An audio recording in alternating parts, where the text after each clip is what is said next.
Hey everyone, this is Dr. James Nodler. I'm one of the fertility doctors with CCRM in Houston, Texas, and I'm here with my wife again, Dr. Abby Nodler, who is a psychiatrist here in Houston, and she helps provide a lot of perspective on the mental health aspect of our field, which is a huge aspect. So one video that I thought was really important was surviving the 2-week wait.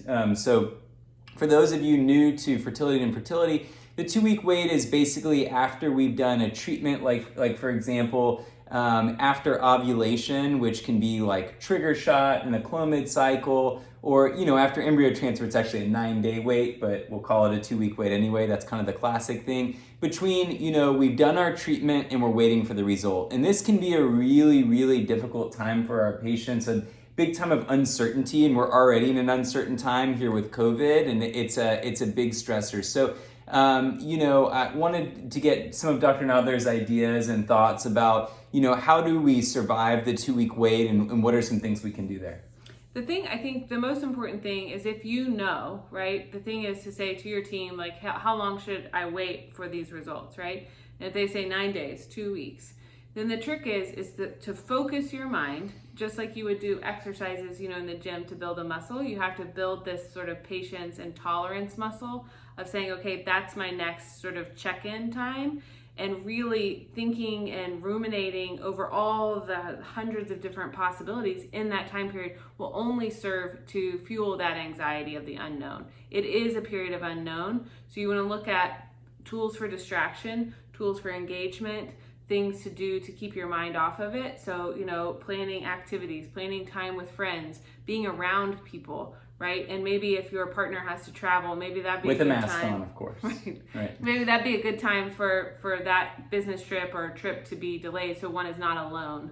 And that if you are alone, finding ways to get out and stay active and maintain your daily activity as much as you can, right? In light of COVID, in a safe way. But again, it is focusing the mind and training the mind to focus on the next check-in, because there's really no really benefit from going into all the what-if scenarios.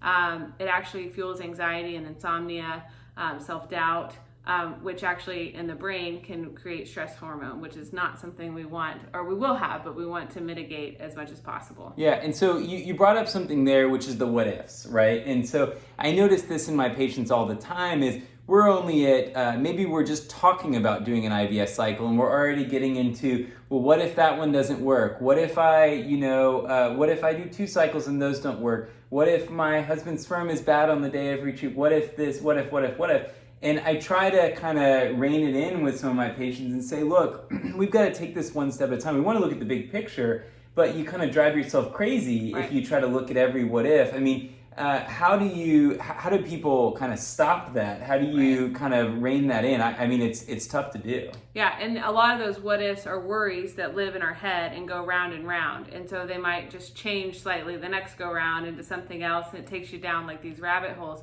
So one practice that I like people to do is sort of say, okay, I'm having all this anxiety. I'm gonna do something else, engage my mind in another activity. And if I really can't stop myself, I'm gonna have a support person and I'm gonna write them down. But I'm not gonna write them down for hours, and I'm not gonna write them down right before bed or a big meeting that I have. I'm gonna set aside some time so that I can do something else afterwards. I'm gonna do this for 10 or 15 minutes.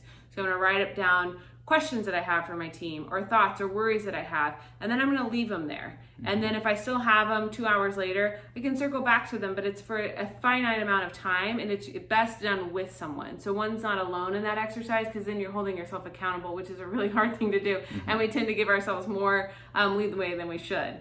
Yeah, and so, just from our clinical side here, your nurses and your doctors, we're on your side. We also survived this 2-week wait over and over and over again with all of our patients, and we're here for you.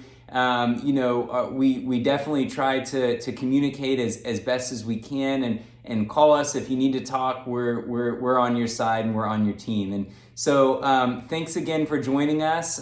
Please check out our other episodes, and we hope to see you in clinic and wish you success.